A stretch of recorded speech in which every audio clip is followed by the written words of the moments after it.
Philly is 3-0 after dominating Baker and the Bucs. Reality set in. Baker Mayfield's not going 17-0. Well, I don't think anybody thought he was going 17-0. Go ahead. You didn't think that? No, I like Baker. I didn't think he was going undefeated. I did think they could win last night. I was wrong on that, but go ahead. That's what you thought. All right, well, meanwhile, Dallas got smoked by Arizona, and Dak keeps having meltdowns. Do you regret picking the Dallas Cowboys to get past this Philly team in the NFC East? No, I don't. I still think Dallas wins the division. Now, week 3 was obviously a disaster for Dallas, and we'll talk about Philly in a moment.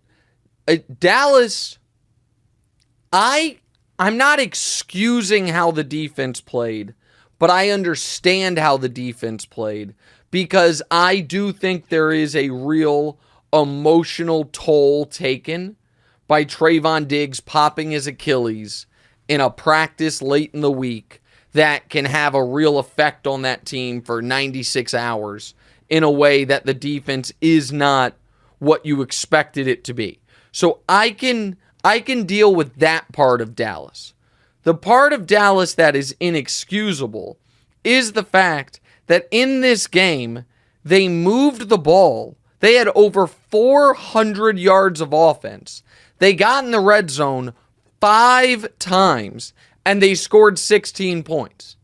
That is the most red zone that no team in the last 2 years has gotten in the red zone 5 or more times and scored fewer than Dallas's 16 points. In the second half, they had trips that ended on the 8, the 4, the 8, and the 6-yard line and came away with 6 points. That's pathetic. So Dak needed to be better. McCarthy needed to be better. Pollard needed to be better. That's pathetic. The Eagles, on the other hand, last night, I give them credit, man, that their fronts, they might have the best offensive line in football, and they might once again have the best defensive line in football. And the fact that they got Jalen Carter, they made the Super Bowl, and they got the guy who a lot of people thought was the single best player in the draft because he fell because of off-field concerns, to put it mildly. And then the Bears are sitting there at 9. They trade back a spot and let the Eagles jump up and get Jalen Carter is for kind of insult to injury for Bears fans who are having a terrible season.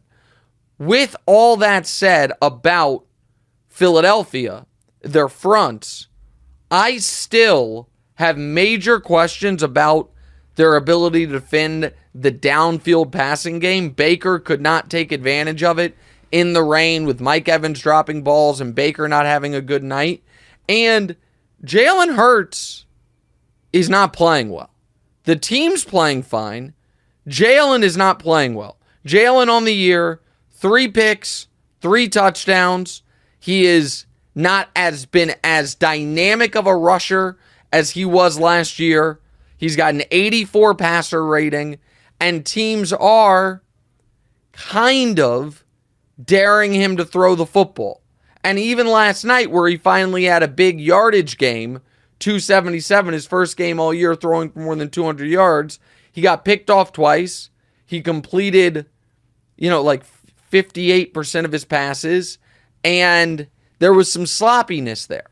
So I do think that the Cowboys obviously looked terrible this weekend, and there's no denying that, and the Eagles just got kind of a gritty win, but I am not ready to pencil the Eagles back in the Super Bowl. With that said, again, the fact that they were able to get Jalen Carter, go to the Super Bowl and get a guy that a lot of people thought was the single best player in the draft is an all-time coup. It's an all-time coup by them that will pay dividends for years and years. One other thing about the Eagles, and this isn't really about the Eagles, this is about the NFL.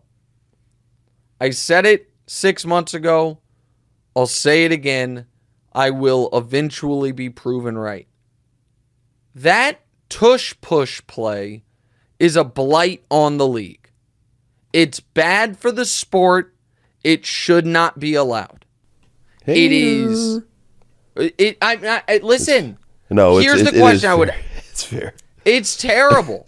And the question I would ask everyone that says, oh, just get better, get tougher, get stronger, learn to stop it. Let me ask this question. If Philadelphia perfected it to a degree where instead of being a guaranteed 1 or 2 yards, it was a guaranteed 4 or 5 yards, would the NFL outlaw it? And the answer is yes. Why? Because it would ruin the sport. Because it would change. It would if they could get 4 or 5 yards on that every single play, it would be the only play they would run, and it would ruin the watchability of the NFL. At the end of the day, pro football is the entertainment business. You have the ugliest play in the sport that is actually a play from another sport. It is a rugby play. It is a first cousin of a baseball team signing a 2'12" or 10-inch tall guy to go up to bat because he has no strike zone and he would get an instant walk. That's savvy. Why are the Eagles the only team doing this? Why haven't other teams started doing this as well? Because the Eagles have the best center in the league, and they have the means to do it. They have the means to do it. But other teams, there's another reason they do it. Go ahead. There's another reason.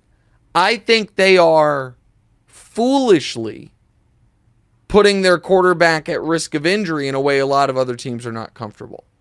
Every time you see that play, and it's 11 guys on the defense trying to attack Jalen Hurts, knowing what he's going to do, and then 3 of his own teammates pushing him from the back, it is, to me, a very risky play, but more importantly, it's an ugly play. And the NFL eventually will ban it. They will. And if they got too good at it, like the only reason it was not banned last year is because they have not gotten good enough at it. If they could get 4 yards on it with the consistency, then get 1.5 yards, it would be the only play they ran. And I'm going to say one other thing that people are going to say is crazy, but I believe it. I bet Jalen Hurts doesn't like it, Damonza. Not only because it can be painful, but it's a little. It's embarrassing. It's not. You want to say it's not embarrassing because it's his strength but it is. There is an element of like, this is what we got to do. Like it's like there's an element of like spamming the same play call in Madden. 100%. Like, you found a little loophole and you're just going to go. I don't know. What I do know is this. It is not going to be in the league 5 years from now. It might not be in the league 6 months from now. I'm very surprised the competition committee didn't eliminate it this offseason. And again, once upon a time, you were not. Go ahead. I think if they're doing it in the Super Bowl, like it's a long way from getting banned. It's like if they allowed it in that setting. I mean, they talked about it this offseason and they left it, but it's very simple to ban, which is just say you can't push the ball carrier. They already have a rule that you can't pull the ball carrier. That's a rule on the books. You can't get in front of the ball carrier and pull him if you're on offense.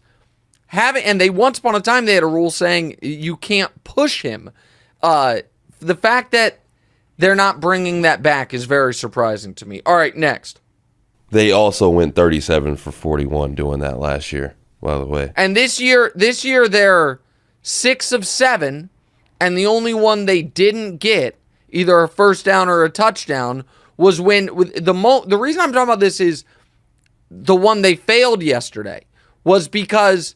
Yes, not the fake, but the one they did yesterday, they had a 3rd and 2.5, and they did it with no intent of picking up the first down there, but with the belief we're going to do it, we're going to get our yard and a half, and then we're going to do it again. And that's what they disgusting. Did. It was, it's just not pleasant football to watch. Hey, thanks for watching. Hit the subscribe button to get more from the show, and make sure to click the bell to get notified every time new content drops. Check out full episodes of What's Right wherever you get your podcasts, or just click the link in the description below.